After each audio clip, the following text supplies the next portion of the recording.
ನೌಕರರ ಸಂಘದ ಕಾರ್ಯದರ್ಶಿಗಳು ಮತ್ತು ಇತರ ಎಲ್ಲ ಪದಾಧಿಕಾರಿಗಳೇ, ಇಲ್ಲಿ ಇಷ್ಟೊಂದು ದೊಡ್ಡ ಸಂಖ್ಯೆಯಲ್ಲಿ ಸೇರಿರ್ತಕ್ಕಂಥ ಆತ್ಮೀಯ ನೌಕರ ಬಂಧುಗಳೇ, ತಾಯಂದಿರೇ,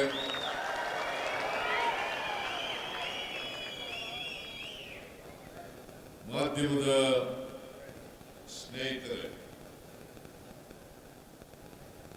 ಇವತ್ತು ಕರ್ನಾಟಕ ವಿದ್ಯುತ್ ಪ್ರಕರಣ ನಿಗಮ ನೌಕರರ ಸಂಘದ ವಜ್ರ ಮಹೋತ್ಸವವನ್ನು ನೀವೆಲ್ಲರೂ ಅತ್ಯಂತ ಸಂಭ್ರಮದಿಂದ ಖುಷಿಯಿಂದ ಆಚರಣೆ ಮಾಡ್ತಾ ಇದ್ದೀರಿ.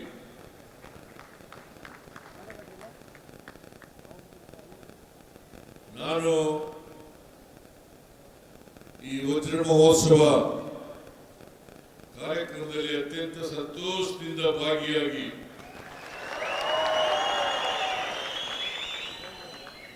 ಈ ವಜ್ರ ಮಹೋತ್ಸವವನ್ನ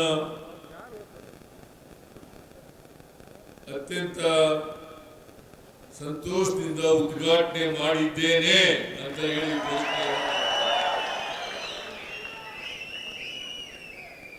ಇದೇ ಸಂದರ್ಭದಲ್ಲಿ ನಾನು ಡಿ.ಕೆ. ಶಿವಕುಮಾರ್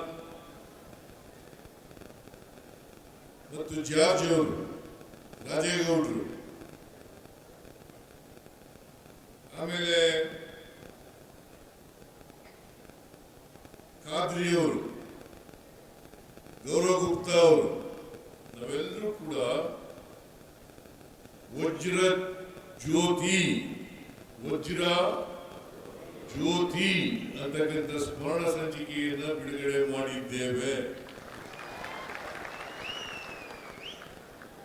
ಮತ್ತೆ ಇದನ್ನು ಅತ್ಯಂತ ಸಂತೋಷದಿಂದ ನಾವೆಲ್ಲರೂ ಕೂಡ ಲೋಕಾರ್ಪಣೆಯನ್ನು ಮಾಡಿದ್ದೇವೆ.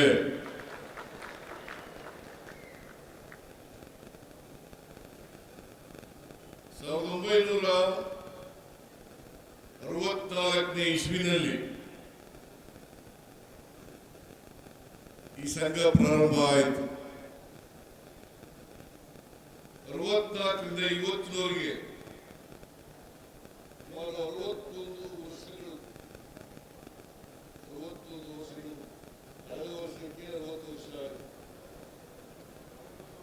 61 ವರ್ಷಗಳ ಕಾಲ ಈ ಸಂಘ ನಡೆದು ಬಂದಿದೆ.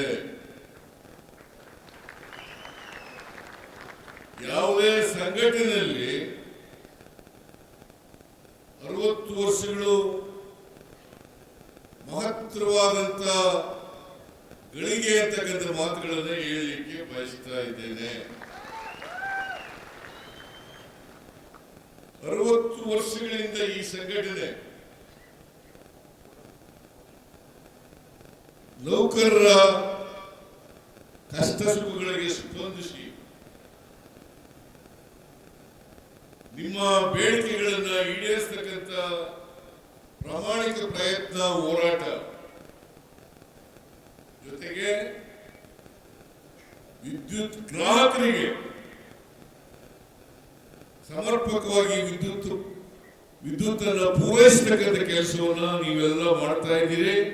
ಅದಕ್ಕೋಸ್ಕರ ನೀವೆಲ್ಲರಿಗೂ ಕೂಡ ಸರ್ಕಾರದ ವತಿಯಿಂದ, ರಾಜ್ಯದ ಜನತೆಯ ವತಿಯಿಂದ ಹೃತ್ಪೂರ್ವಕವಾದಂತಹ ಧನ್ಯವಾದಗಳನ್ನು ಹೇಳಲಿಕ್ಕೆ ಬಯಸ್ತಾ ಇದ್ದೇನೆ.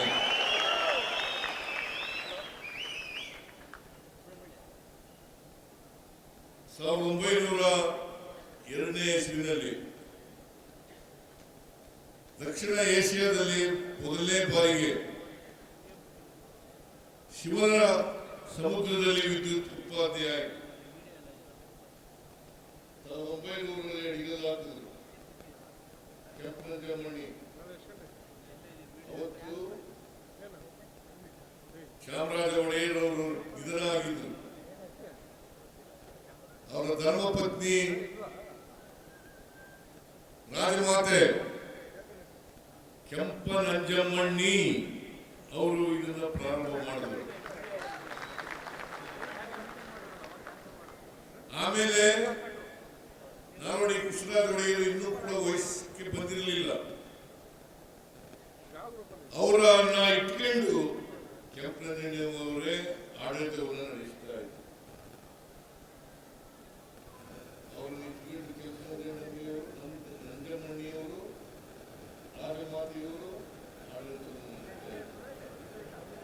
ಬಹುಶಃ ಈ ಏಷ್ಯಾದಲ್ಲಿ ಮೊದಲನೇ ಬಾರಿಗೆ ಕರ್ನಾಟಕ ರಾಜ್ಯದಲ್ಲಿ ಮೊದಲನೇ ವಿದ್ಯುತ್ ಉತ್ಪಾದನೆ ಆಯಿತು ಅಂತಕ್ಕಂಥ ಹೆಮ್ಮೆ ಹೆಗ್ಗಳಿಕೆ ನಮಗೆಲ್ಲ ಸೇರ್ತದೆ ಅಂತಕ್ಕಂಥ ಮಾತುಗಳನ್ನು ಹೇಳಲಿಕ್ಕೆ ಬಯಸ್ತಾ ಇದ್ದೇನೆ. ಆಮೇಲೆ ಕೋಲಾರ ಕೆಜಿಎಫ್ಗೆ ವಿದ್ಯುತ್ತನ್ನು ಸರಬರಾಜು ಮಾಡ್ತಕ್ಕಂಥ ಕೆಲಸ ನಡೆಯಿತು. 2005ರಲ್ಲಿ ಬೆಂಗಳೂರಿನಲ್ಲಿ ಮೊದಲನೇ ಬಾರಿಗೆ ವಿದ್ಯುತ್ ಸರಬರಾಜು ಪ್ರಾರಂಭ ಆಯಿತು.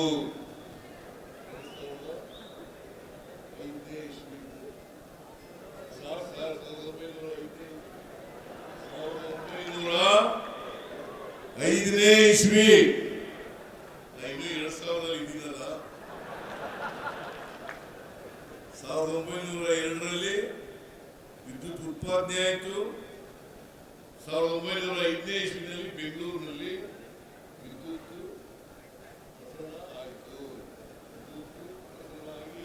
ವಿದ್ಯುತ್ ದೀಪಗಳು ವಿದ್ಯುತ್ ಬಂದು ದೀಪ ಉರಿಲಿಕ್ಕೆ ಪ್ರಾರಂಭ ಆಯಿತು. 2008ರಲ್ಲಿ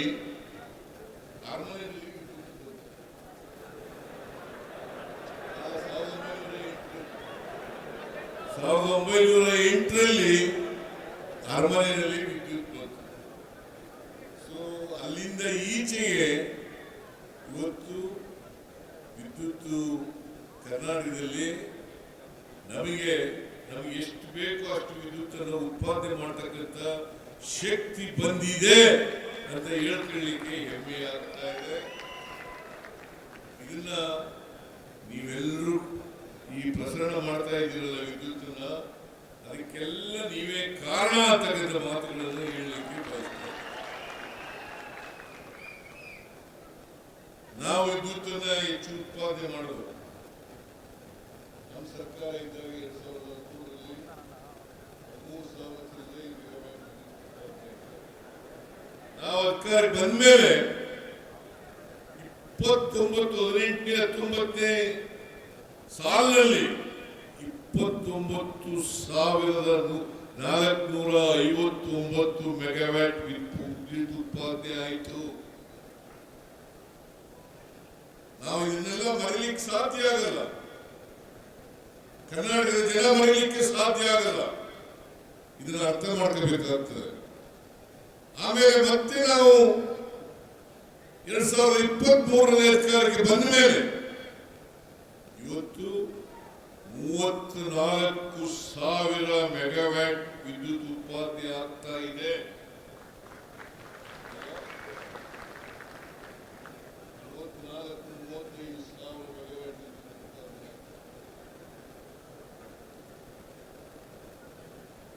ಅದು ಕೂಡ ಸಾಲಲ್ಲ,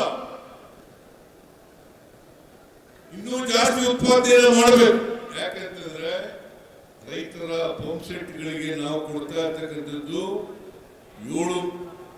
7 ಗಂಟೆಗಳ ಕಾಲ ಮಾತ್ರ ಕೊಡಲಿಕ್ಕೆ ಸಾಧ್ಯ ಆಗ್ತಾ ಇದೆ.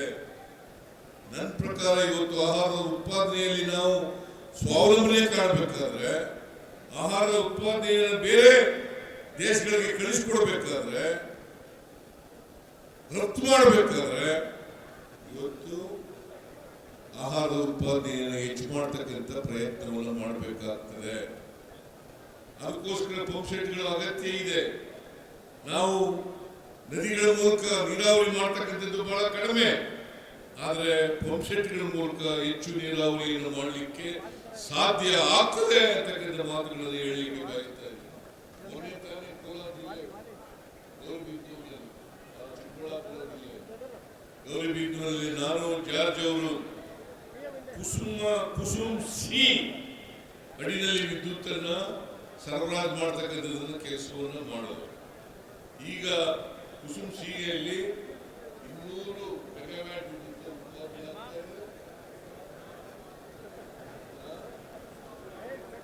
ಮುಂದಿನ ದಿನಗಳಲ್ಲಿ 2400 ಮೆಗಾವ್ಯಾಟ್ ವಿದ್ಯುತ್ ಉತ್ಪಾದನೆ ಮಾಡಿ ಹಗಲೊತ್ತು 7 ಗಂಟೆ ವಿದ್ಯುತ್ ಅನ್ನು ಕೊಡ್ತಕ್ಕಂಥ ಪ್ರಯತ್ನವನ್ನು ನಮ್ಮ ಸರ್ಕಾರ ಮಾಡ್ತದೆ ಅಂತಕ್ಕಂಥ ಮಾತುಗಳನ್ನು ಹೇಳಲಿಕ್ಕೆ ಬಯಸ್ತೇನೆ.